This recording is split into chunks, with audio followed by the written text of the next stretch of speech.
President, National Co-Lawyer, you may proceed. Mr. President, this is for your information. This is for this civil party. The assigned lawyer to put the question to him is Van Per.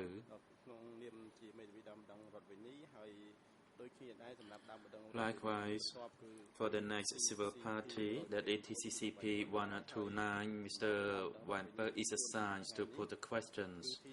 As for TCCP 172, Sun Savon is assigned to put the questions. President, thank you for the information. President, good morning, Mr. Civil Party. May we know your name? Civil Party. My name is Owen Polly. Thank you. Mr. Owen Polly, how old are you?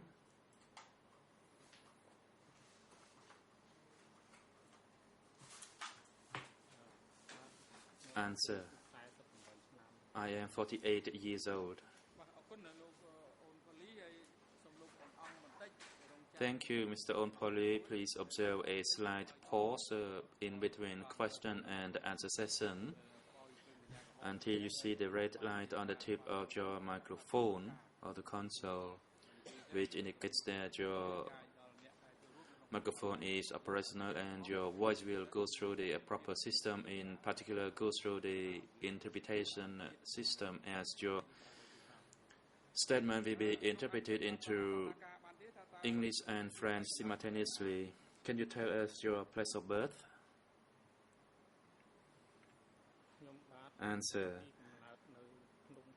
I was born right here in Phnom Penh in the past. That is in 1975. I lived near the Tao Pi area, and my elder sibling and I studied at the Santomuk school. Thank you. Question: where is your current dress and occupation?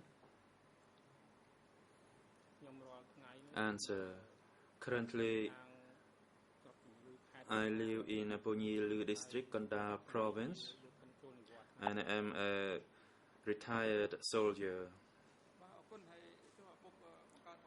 Question: what is your father's name and your mother's name?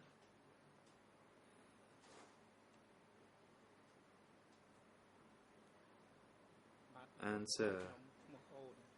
My father is old and my mother is Mien.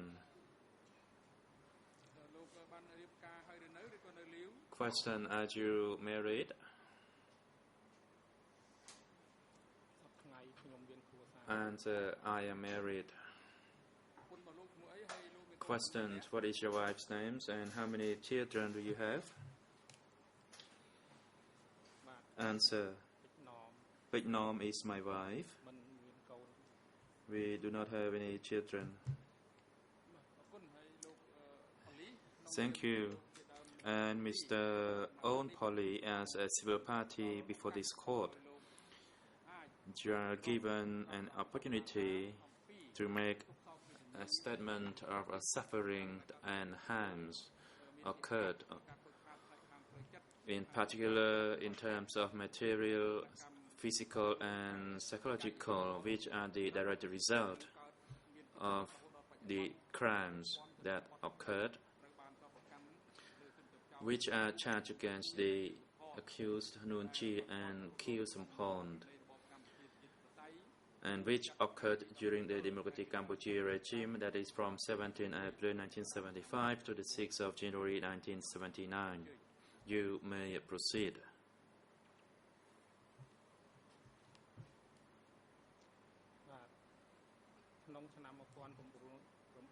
Civil Party.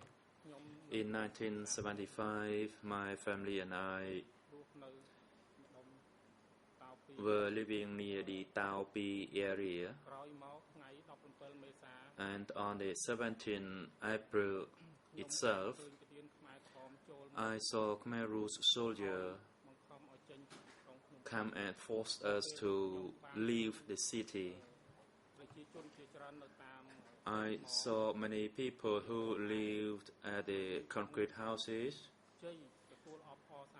raise the flags to welcome the Khmer rules. I was situated near the Monivong Boulevard, near the Central Market on the third floor of the flat there. The Khmer rules shot into the air, forcing the people to move down onto the ground floor. Anybody protested would be forced to go down at gunpoint, and we were forced at gunpoint to go down onto the and forced to travel along National Road number 1 and the Munivong Boulevard, and we kept going until we reached the Kbal Canal Bridge, and then we crossed through National Road number 1.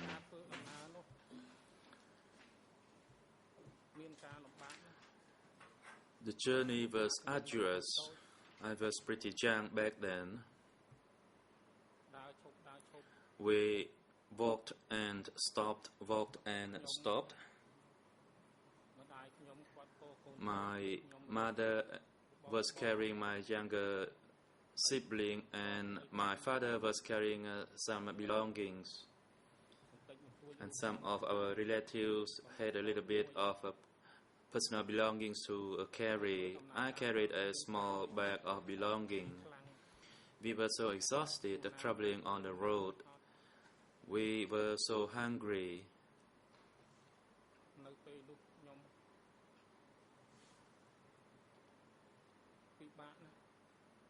The situation was miserable.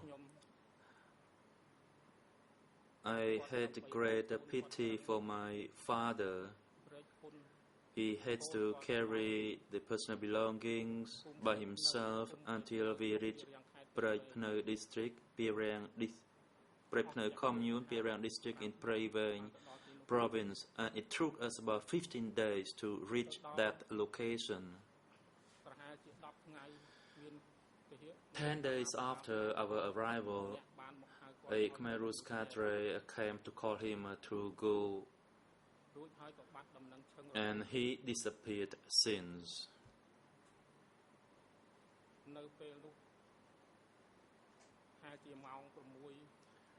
At about 6 p.m. on the day, we were still waiting for him. Then my mother waved, and so did I.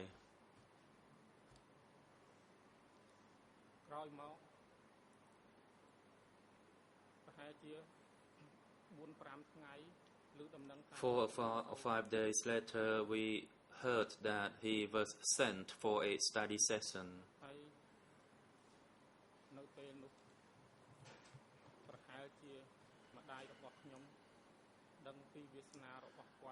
It was likely that my mother knew the fate of my father, and she asked me to go and live with my grandmother in another village adjacent to the village where I had stayed.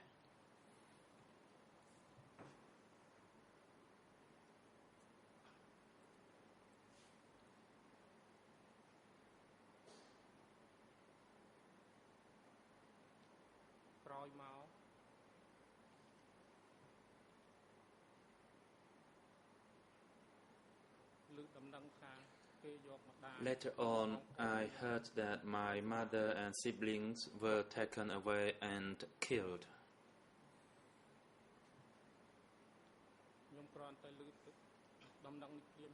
Upon receiving the news, I myself was about to force myself to go there to see what actually happened. I was so shocked.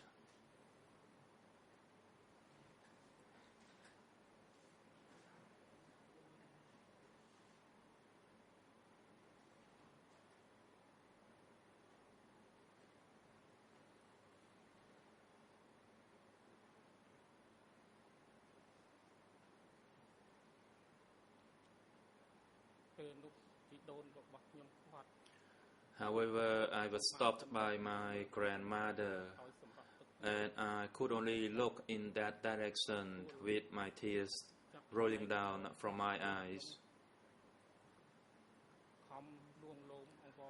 Since that day, my grandmother kept comforting me, but every night I wept.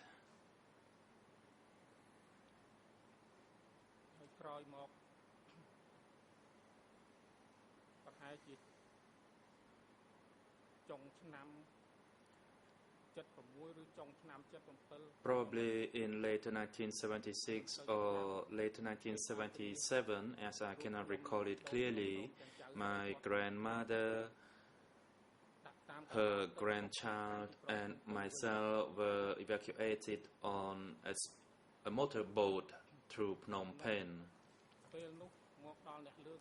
Upon arriving in Nhat Luang, we stayed overnight there, and in early morning we were put on a motorboat to Phnom Penh, and we arrived at around 6 p.m. and there was a vehicle waiting to transport us to the central market area. I noticed that people were given some stuff. I could not know what it was, and then we traveled to the railway station. And around 7 p.m. we boarded the train and heading toward Muong Risai district in Battambang province.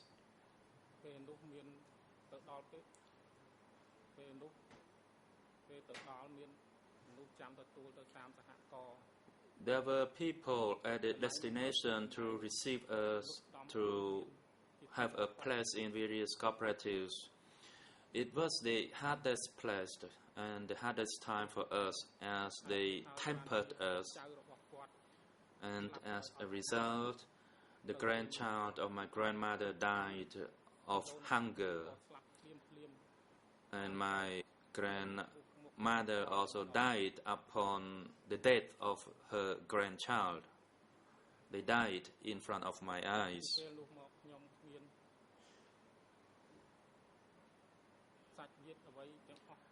From the day of the death of my grandmother,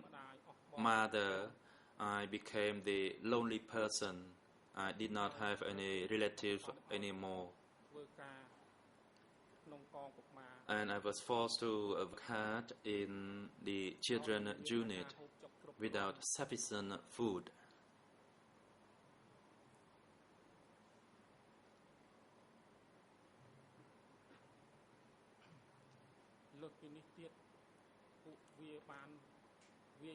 Furthermore, we were beaten up, and they also forced the children to beat each other up.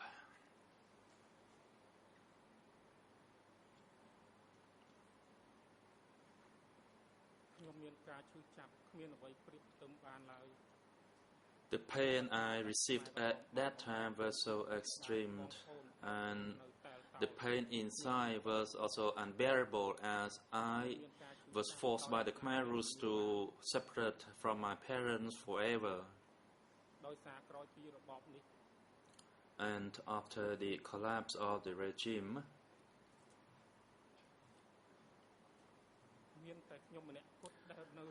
only I survived amongst the rest of my family.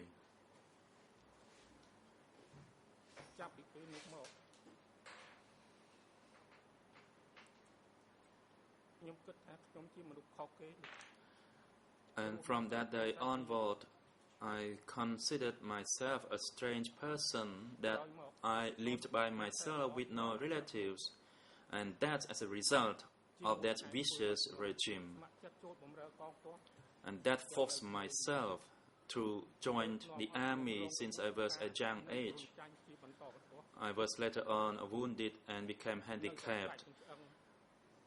I was infested by malaria. I became emaciated.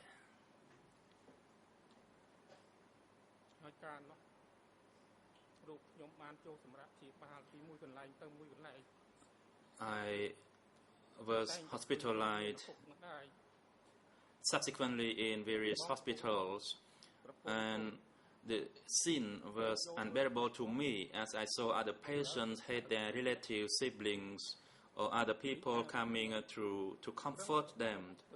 I myself was on my own, with no one coming to comfort me.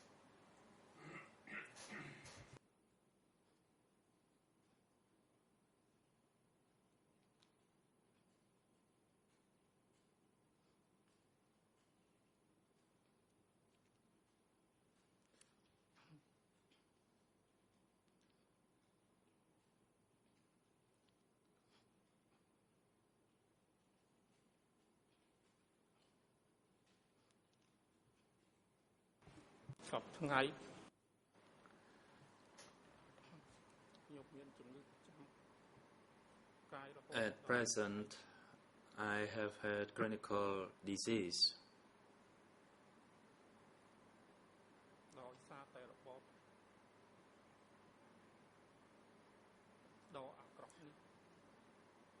And it's due to that regime.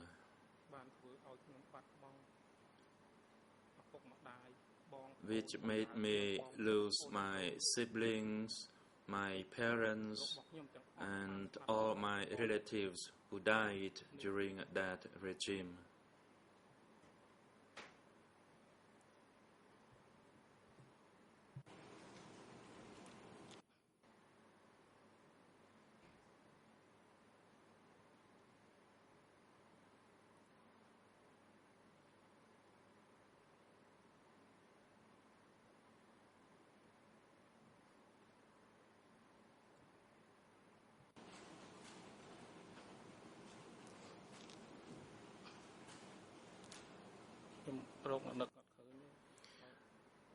I could not say anything further. President, thank you. The floor is now given to the assigned lawyer for civil parties to put questions to this civil party. You may proceed.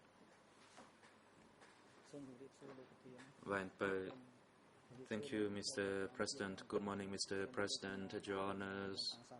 Good morning, everyone in and around the courtroom. And good morning, Mr. Polly. Before I start, please recompose yourself so that you could respond to the questions that I will put to you regarding the events that you experienced during the Khmer Rouge regime. My question will be in addition to what you have just described. Regarding your evacuation on the 17th April 1975 from Phnom Penh to Private Province,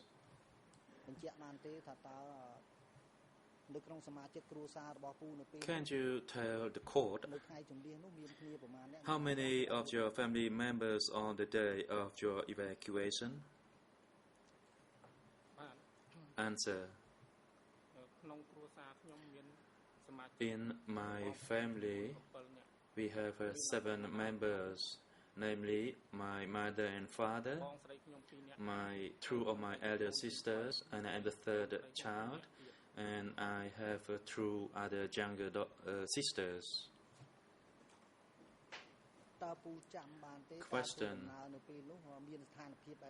Can you describe the event of the evacuation, if you can recall the details?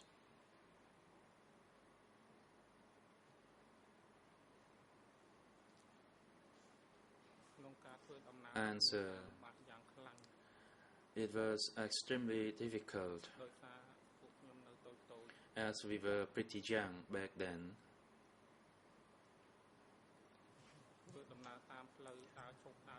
We were on foot and we have to stop on several occasions, and it took us about 15 days before we arrived at Prepno village in Prevang province.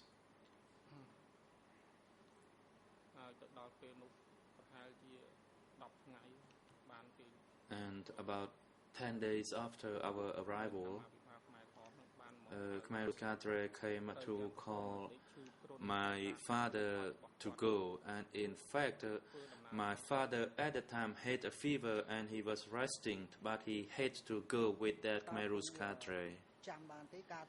Question: during the journey of the evacuation, were you given any food or water?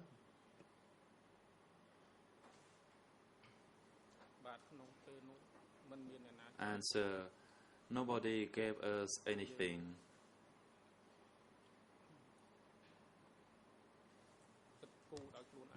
We had to manage it by ourselves.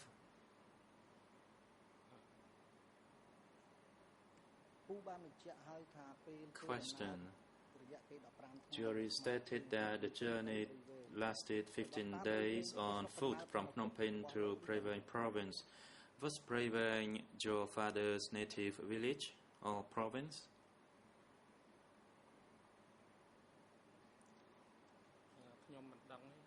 Answer: I do not know my father's native village. As when I grew up, I was in Phnom Penh, and I was pretty young.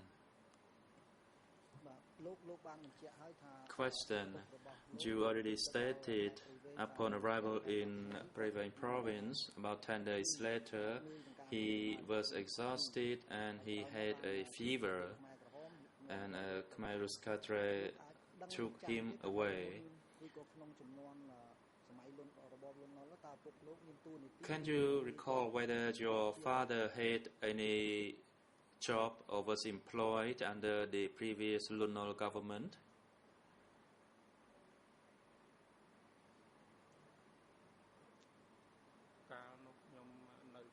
Answer: I was young and I did not know whether my father worked under that regime. The only thing I knew was that he might have worked for 10 to 15 days and then he came to visit us.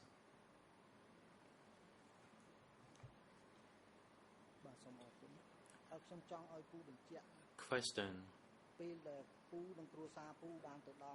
when you and your family arrived in Prevang and later on you were evacuated to Battambang province, as a 17 April person and amongst all your family members, what were you treated? Were you given sufficient food?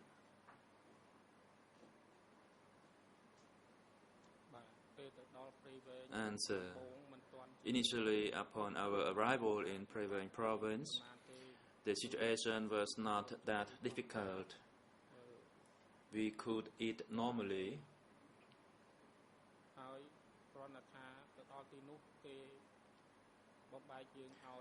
However, when we arrived, the children were asked to collect the country cat tree leaves or to herd the cattle. But we could live with our parents, and I could live with my mother.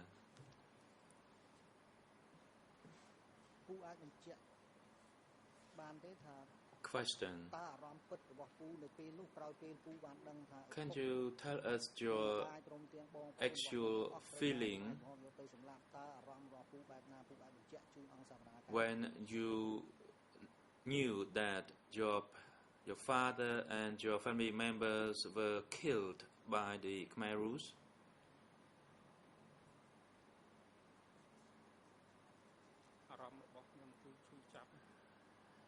Answer: it was indeed very painful. And that sometimes I thought of killing myself. I did not want to live as I considered I am a strange person. The pain was unbearable.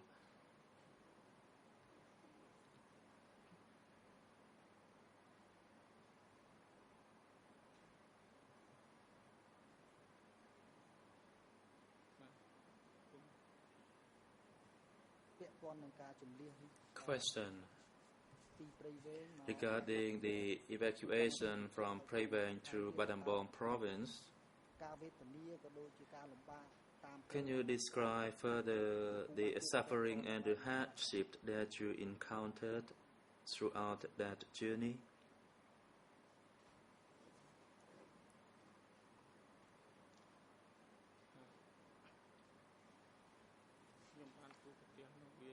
Answer.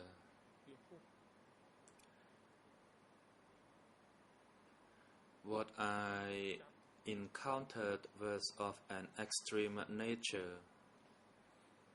It was very painful.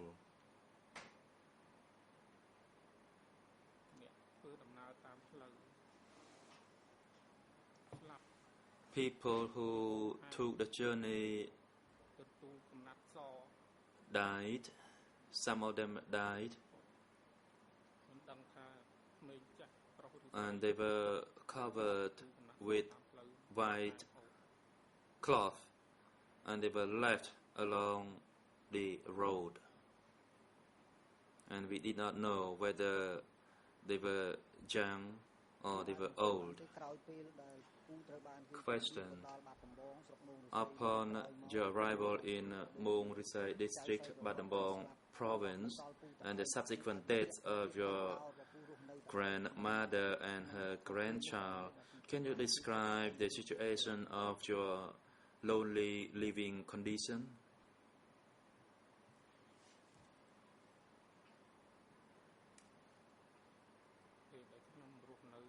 Answer.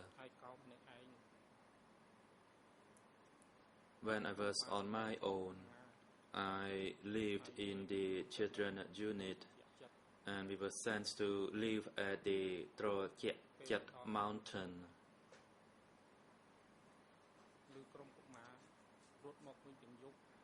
Some of the children ran away back to the cooperative, and they were chased behind by the militia group. I could hear the screaming echoed from the forest as I was lying in bed. In the morning, I was by myself, alone, and I asked the unit chief to return, but my request was denied.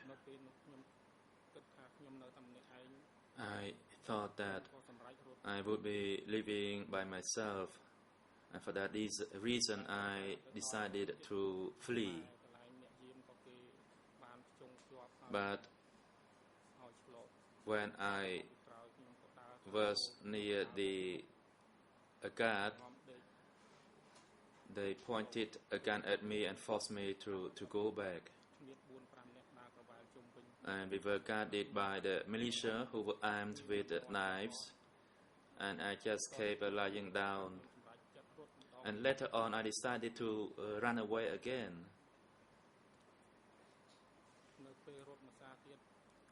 For my second attempt, I was also spotted by the guards. They shouted, asking me to stop, but I did not, so I kept running. I sometimes ran and I sometimes crawled. And when I knew that nobody came after me, I started walking. But I did not know where to go through. It was a huge forest. I only heard the noises from the wild animals. I just kept wandering in the forest.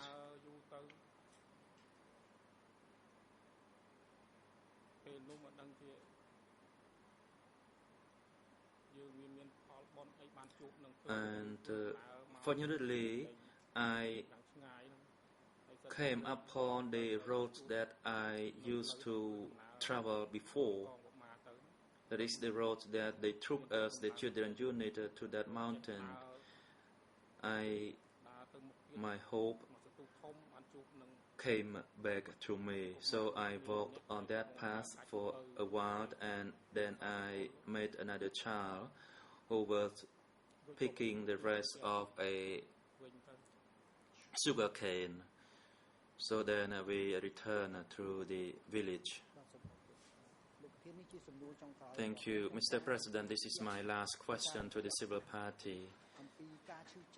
Mr. Civil Party, could you tell us the suffering as an orphan to the court?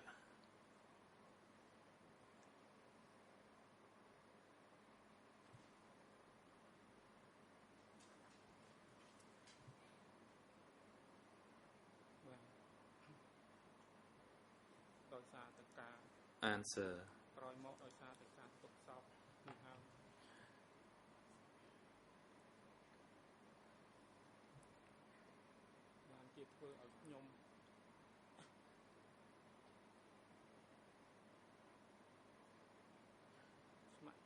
It is the result of the suffering that forced me to join the army, and later on I was injured and became disabled. I also got malaria, and the clinical disease remains with me today.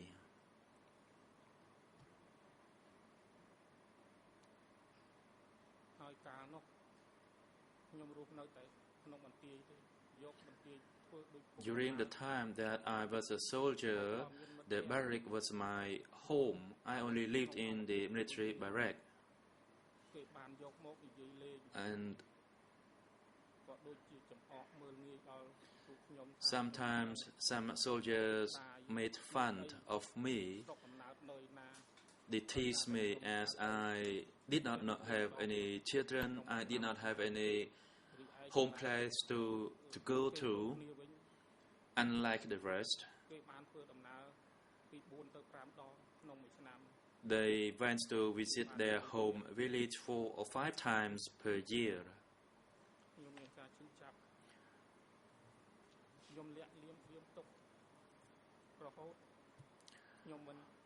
The pain has remained with me, and of course I don't blame them because I don't have anything to tell them. And I don't want to tell them my suffering.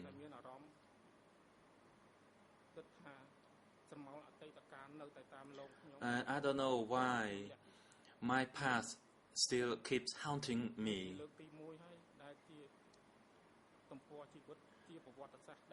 Today is the first day, which is a new chapter in my personal history that I reveal to the world of my suffering.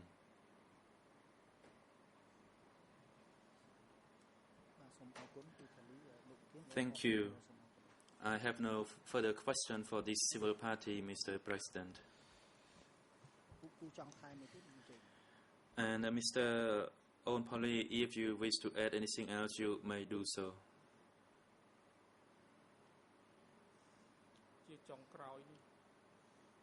Civil party.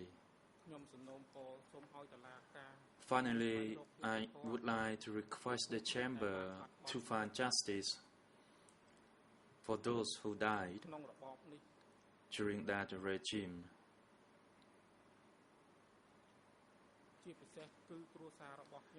In particular, the justice for my family, and also the justice for the survivors like myself and the rest of the Cambodian people throughout the country. And I also appeal to the leaders of that regime and the leaders of the current regime or the future regime and all the leaders in the world, regardless of the differences in their religious belief. Please end the suffering. Please end the hardship and the misery.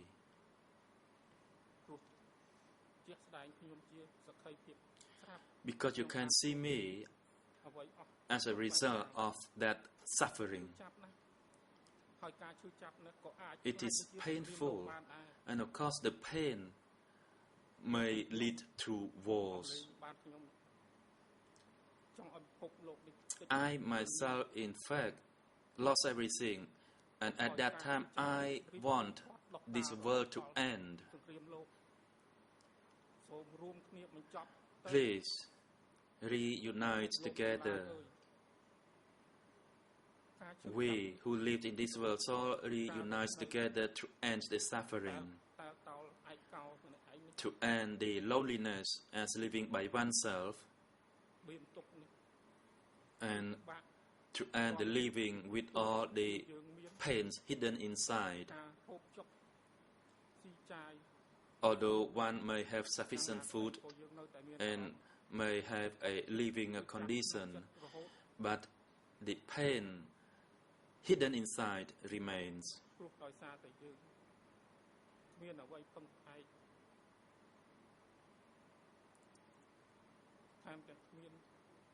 Because such loneliness cannot lead to anywhere.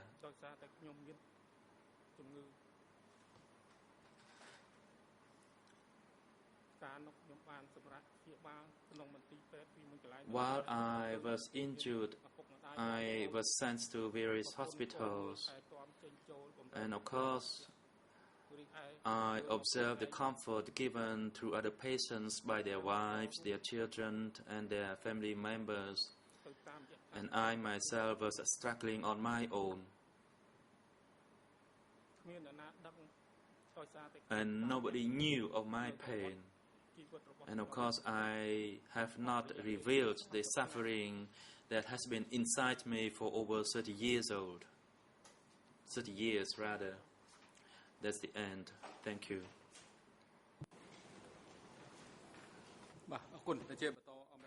President, thank you. The floor is now given to the prosecution to put questions to the civil party if you wish to do so.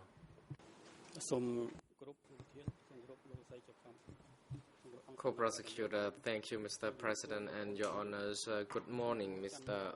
On Pali. I am Chandararya Samai from the Office of Co-prosecutors. I have a few questions for you, and I'll do my best not to ask questions that trigger your emotion.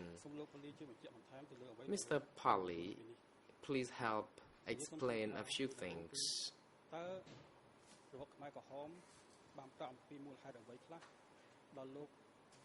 What did the Khmer Rouge tell you before they evacuated you from Phnom Penh?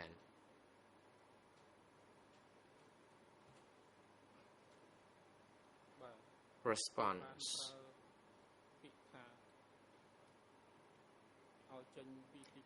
They said Phnom Penh would be emptied for 3 days so that it could be arranged and that people who did not obey such instruction would be shot.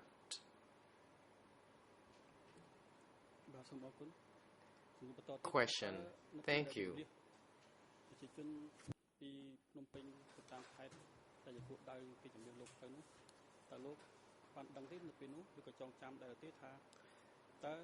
Do you still recall the suffering people had during the time when they were being evacuated from Phnom Penh to different places? Response. During the course of the evacuation, I could see that people had a lot of difficulties. Young people, old people alike had to fight to walk, and because of the tiredness, lack of food, people found it difficult to move on. Question. Thank you. When your parents or your father reached Prevang, and that later on he was taken away to attend education session, do you know what could have been the reasons behind his being taken away?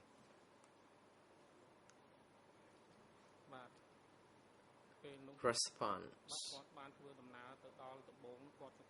First, he reached Prevang, and he had been staying at home because he was ill. The Khmer Rouge cadre came to ask him to leave home for a while. It was a while for the Khmer Rouge, but until now I have never seen him. Question. Thank you.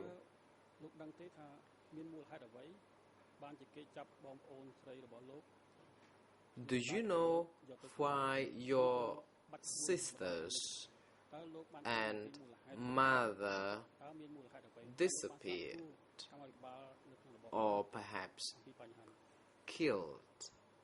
Have you ever found the fact behind this?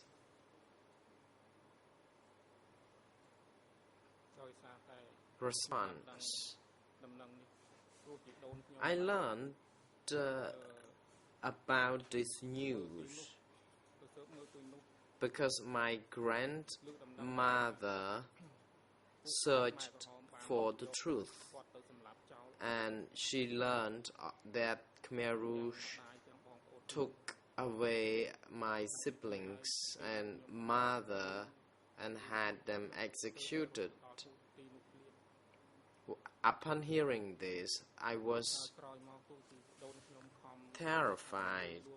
I would like to go there immediately to see what happened to my family, but my grandmother stopped me and consoled me and asked me to recompose myself because she could feel that I was feeling very terrible already at that time.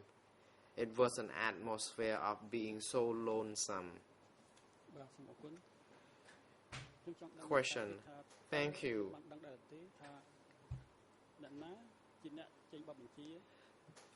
Are you aware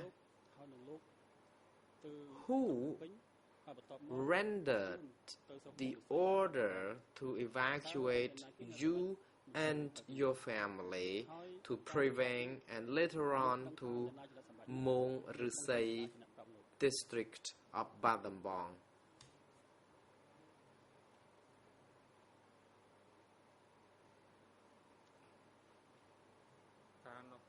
Response. I have no idea who ordered such evacuation, but I learned that the Khmer Rouge had to evacuate people from Prek Sla location and had them transferred to Battambang province. I, along with other people and my grandparent and her grandchildren, had to be on the move. At night, we were placed on a plane that took us to Mong Risai district.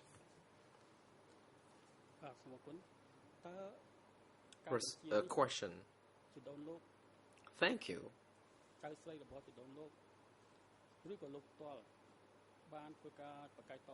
Did you, your grandparents, and her grandchildren resist such order, or was it imperative? Response: the order was imperative. We had to obey it or face the consequences. Question: thank you. Can you also tell the chamber, please? Do you know what could have been the genuine reasons behind all the evacuations of the population from one place to another?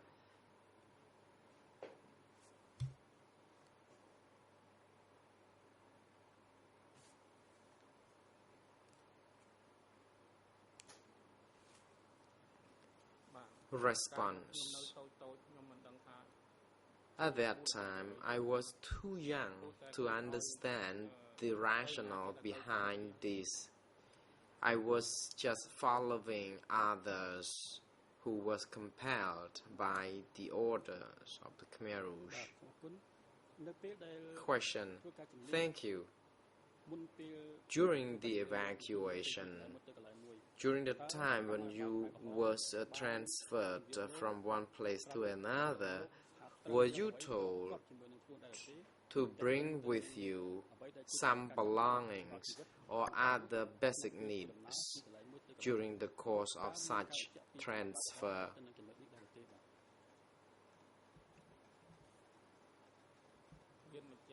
Response: no, I'm afraid not. The Khmer Rouge did not tell us to bring anything with us. We were on our own. We had to make our own decision to bring anything with us.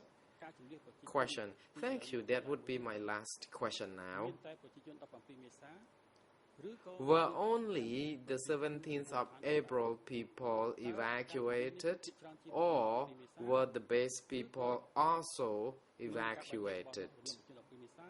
Was there any distinction or classification of people at that time? Response: all the 17th of April people were evacuated.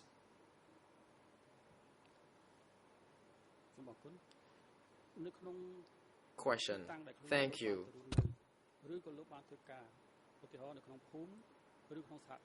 In the villages or cooperatives you had lived or worked, what did you see? What kind of treatment toward the 17th of April people you witnessed during the time when you were there?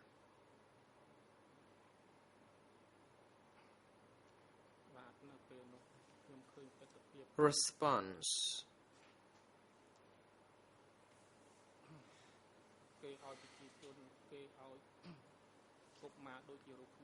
young people like me were forced to work.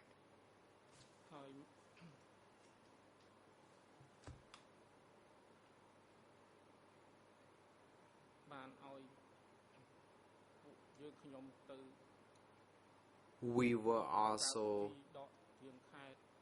forced to look for leaves to make fertilizer, and we were beaten, and people were sometimes asked to engage in fighting. Young people in my group were asked to fight one another.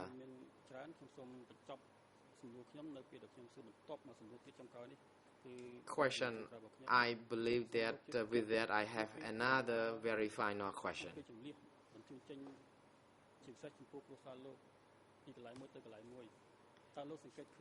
During the course of the evacuations, what difficulties had you encountered? Were food provided adequately? Were medicine offered to the people? And how were people transported? Were you constantly under surveillance by the Khmer Rouge cadres during each and every evacuation? Thank you. Response. Yes, indeed, we were under constant watch by the Khmer Rouge cadres when we were working in the work sites of the in the mobile units. We lived in fear. Every day we feared that we would be taken away for execution. So we had to obey the instructions and orders. Thank you. Co-prosecutor, I thank you very much, Mr. Owen Pali, for responding to all my questions. I believe that your testimony will help ascertain the truth, and with that, I wish you, on behalf of the co-prosecutors, all the very best. Thank you very much. I thank you, Mr. President, also for giving me the floor. The President, thank you. We would like to now hand over to counsels for Mr. Nguyen Chia to put some questions if they would wish to do so. Counsel Son Arun. Good morning, Mr. President and Your Honors. Good morning, Mr. Owen Pali. I am Son Arun, counsel for Mr. Nguyen Chia. I have about 4 to 5 questions. I may need 15 to 20 minutes for this, not very long. You said Khmer Rouge soldiers told you to leave your home, otherwise you would be forced at gunpoint. How long had you decided to leave your home after you heard such instruction?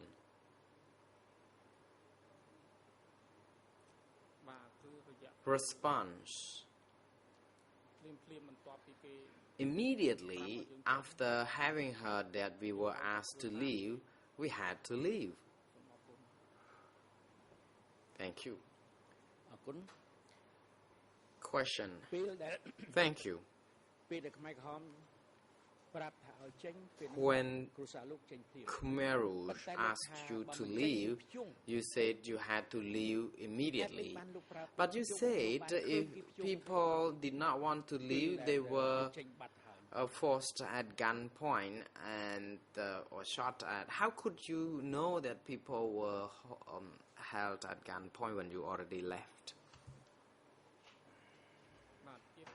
Response. I saw my family members were forced at gunpoint. We were on the 3rd story of the building when we were forced at gunpoint, and other people were treated the same, and I could hear gunshots or weapons. That's the sound of the bullets being fired into the air. Question. I think I am ambivalent as to what your statement is. You said people who did not want to leave would be forced at gunpoint.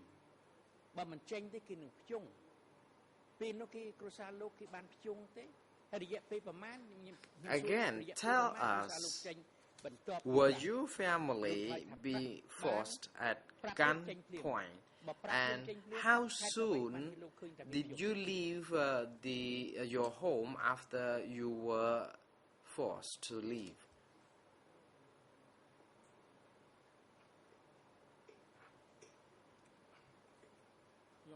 Response: I knew that we were forced at gunpoint because I saw this. They fired some rounds into the air, and some of them climbed upstairs to the place where we stayed, and we were held at gunpoint, and they followed us all the way downstairs.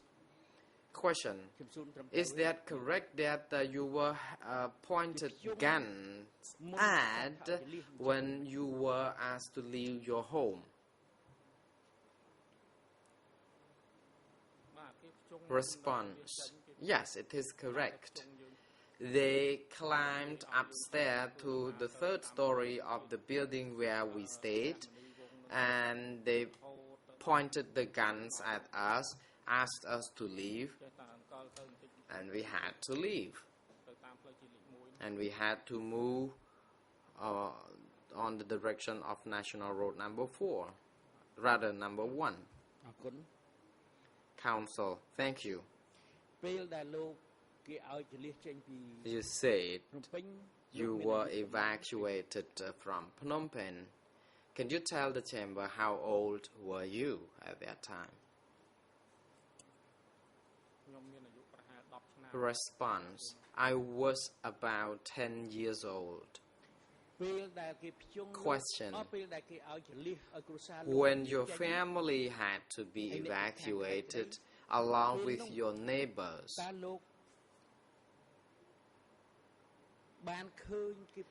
did you see Khmer Rouge soldiers shooting other people at that time simultaneously, or you just heard about this at a later date? Response: I saw this happen spontaneously. I saw dead bodies along the road, and these corpses could have been the people who resisted such orders. Question: I am sorry to interrupt. Perhaps you answered a few more questions that I have not asked. You said you were leaving Phnom Penh when you were about 10 years old. Did you see people pointing guns at somebody during the course of the evacuation? Response: at that time, I saw people fired and pointing guns at others. I think my family saw this, and other families also saw this. Question: when your family and you were leaving Phnom Penh, what was Phnom Penh like at that time?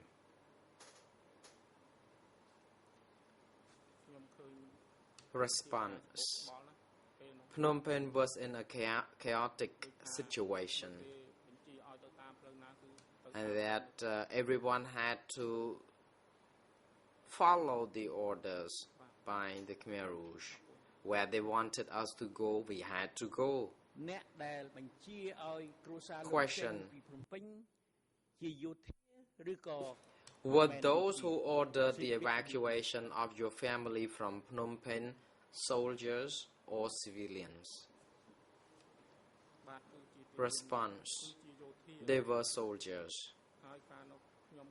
And I saw some of them were wearing red ribbons on their shoulder, around their neck, and some were wearing black pajamas or clothes. Question: are you saying that these people were wearing ties or scarves? Response: it's more like a small piece of cloth to identify each soldier that belong to any particular group, I believe. It's more like a sign to identify the unique group of the Khmer Rouge. Because I also saw them riding or driving some vehicles when coming into the city. Question: I have a few more questions, please. You say that you saw soldiers wearing some ribbons, and that the soldiers were wearing black. Were they wearing the same uniforms, putting the same kind of colored cloth, or were they different people in different uniforms? Response: at that time, I did not see any of the Khmer Rouge soldiers wearing a scarf. They were wearing the red ribbon, as I told you. And some blue ribbon was also seen tied to some of the vehicles the Khmer Rouge was driving into Phnom Penh. Question: I may skip to another question instead.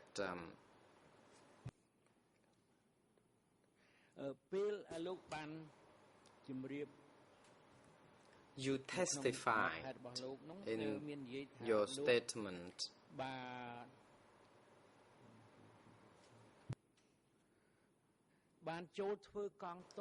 that you joined the army.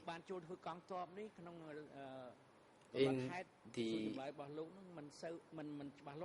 the statement, I don't think I understand it clearly.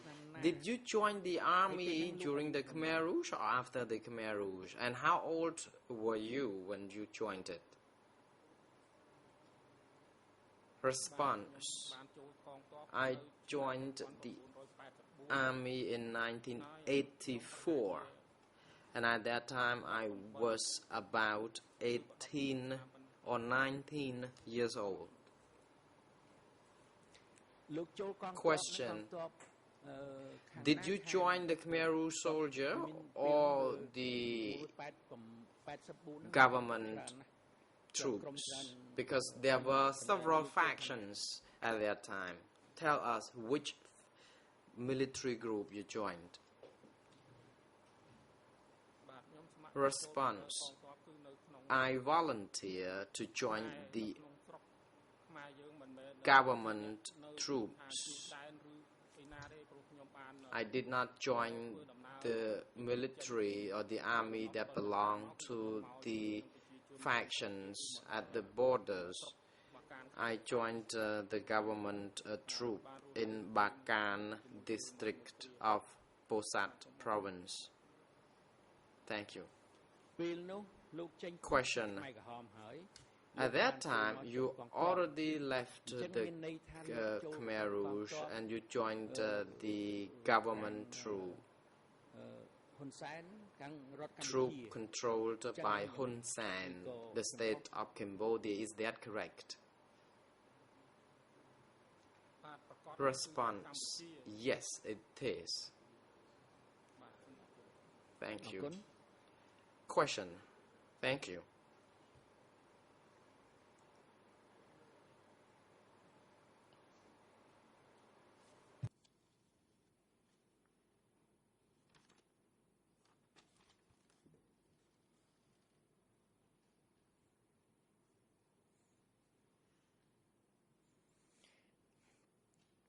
លោកសាក់សីបានឆ្លើយជំរាបលោកប្រញ្ញាព្រឹកមិញថា Mr. លោកជំលះប្រជាជន Pali, you testified this morning that the Khmer Rouge evacuated the people from one place to another. For example, you were evacuated from Phnom Penh to Prey Veng and from Prey Veng to Battambang. ទៅជាមួយលោកហ្នឹងមួយគ្រួសារលោកហ្នឹងសុទ្ធតែអ្នក17មេសា And you said that all the people who were evacuated time and again were the 17th of April people mainly. Can you tell the chamber how many people were regarded as the 17th of April people? Response. I can't tell you exactly how many people were the 17th of April people, but I can see that several thousand of people were evacuated. Question. You said several thousand of people were evacuated. How could you be so sure that they were all the 17th of April people? Were they also the best people, if you believe? Response. At that time, I was convinced that these people were the 17th of April people because all the evacuees were the 17th of April people because the base people would not move from one place to another. Question. The President, Council, time is limited. Time has been allotted to each council for questioning the civil party, and you only have 2 minutes left for questioning the civil party along with counsels for Mr. Kiew Sampon. We do not know how you manage these 2 minutes for the two councils. Council Sonarun, this is going to be the last question for me, and I don't know how much time councils for Mr. Kiew Sampon wish to put question. Thank you, says Mr. President. We would like to hand over to councils for Mr. Kiew Sampon to put some questions to the civil party if they would wish to do so. Council Kung Samon. Thank you, Mr. President. On behalf of Mr. Kiew Sampon, I have only one question for you, Mr. Pali.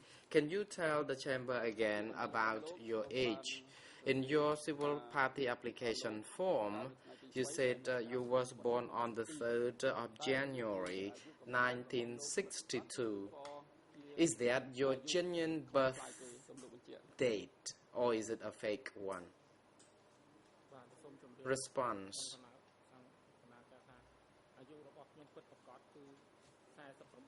I am 48 years old, but I told my counsel from the very beginning that my identification card does not tell my date of birth correctly. It was wrong from the beginning, and that's how it happens.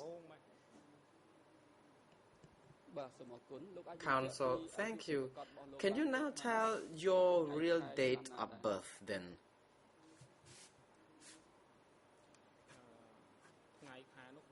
I don't remember the exact date, but I remember the year when I was born because my mother used to say that I did not know what I was doing wrong.